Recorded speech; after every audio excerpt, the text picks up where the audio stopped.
ప్రస్తుతం పశ్చిమాసియాలో అమెరికా మరియు ఇరాన్ దేశాల మధ్య ఉద్రిక్తతలు అత్యంత ప్రమాదకర స్థాయికి చేరుకున్నాయి. అమెరికా సైన్యం ఇరాన్పై సరికొత్త వైమానిక దాడులతో విరుచుకుపడ్డమే కాకుండా ఆ దేశ రేవులపై నౌకాదళ దిగ్బంధనాన్ని మళ్లీ కఠినతరం చేసింది.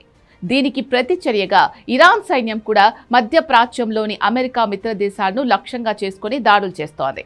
అమెరికా తన దురాక్రమణను నిలిపివేసేంత వరకు అంతర్జాతీయ చమురు రవాణాకు అత్యంత కీలకమైన స్ట్రెయిట్ ఆఫ్ హర్ముజ్ జల మార్గాన్ని మూసి ఉంచుతామని ఇరాన్ స్పష్టం చేసింది.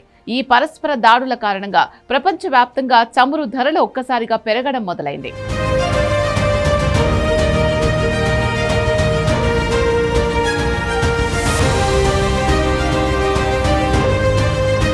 తాజాగా అమెరికా జరిపిన భీకర బాంబు దాడుల వల్ల ఇరాన్లోని అనేక నగరాల్లో భారీ పేలుళ్లు సంభవించాయి. ముఖ్యంగా అహ్వాజ్ నగరంలో జరిగిన వైమానిక దాడిలో అక్కడి షాహిద్ బఘాయ్ చిల్డ్రన్స్ క్యాన్సర్ హాస్పిటల్ తీవ్రంగా దెబ్బతింది.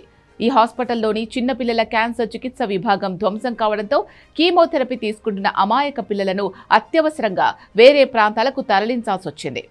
ఈ దాడులలో ఒక ఇరాన్ సైనిక స్థావరం కూడా కూలిపోవడంతో కనీసం 7 సైనికులు మరణించగా దేశవ్యాప్తంగా వందలాది మంది పౌరులు గాయపడ్డారు. ఇప్పటి వరకు అమెరికా దాడుల కారణంగా ఇరాన్లో కనీసం 35 మంది మరణించగా 300 మందికి పైగా గాయపడినట్లు అధికారిక లెక్కలు చెబుతున్నాయి.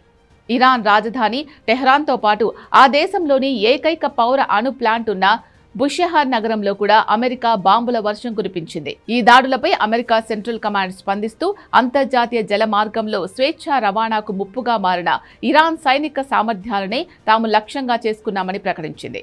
అలాగే ఇరాన్ రేవులపై విధించిన నౌకాదళ దిగ్బంధనాన్ని ఉల్లంఘించి ముందుకు సాగడానికి ప్రయత్నించిన ఒక ఖాళీ చమురు ట్యాంకర్పై అమెరికా యుద్ధ విమానం హెల్ఫైర్ క్షిపణులతో దాడి చేసి దానిని నిలిపివేసింది. మరోవైపు Iran Islamic Revolutionary Guard Corps కూడా అమెరికాకు ధీటుగా సమాధానమిస్తోంది. బహ్రెయిన్లోని అమెరికా 5వ నౌకాదళ స్థావరాన్ని లక్ష్యంగా చేసుకుని ఇరాన్ దాడులు చేయగా అక్కడ ప్రమాద హెచ్చరిక సైరన్లు మోగాయి. అంతేకాకుండా నైరుతి నగరమైన ఆండిమేష్క్ ఆకాశంలో ప్రయాణిస్తున్న అమెరికాకు చెందిన అత్యంత అధునాతన MQ-9 రీపర్ డ్రోన్ను తాము కొత్త ఎయిర్ డిఫెన్స్ సిస్టమ్ ద్వారా కూల్చివేసినట్టు ఇరాన్ సైన్యం ప్రకటించింది. ఈ యుద్ధ వాతావరణం మధ్య అమెరికా అధ్యక్షుడు డొనాల్డ్ ట్రంప్ కీలక వ్యాఖ్యలు చేశారు.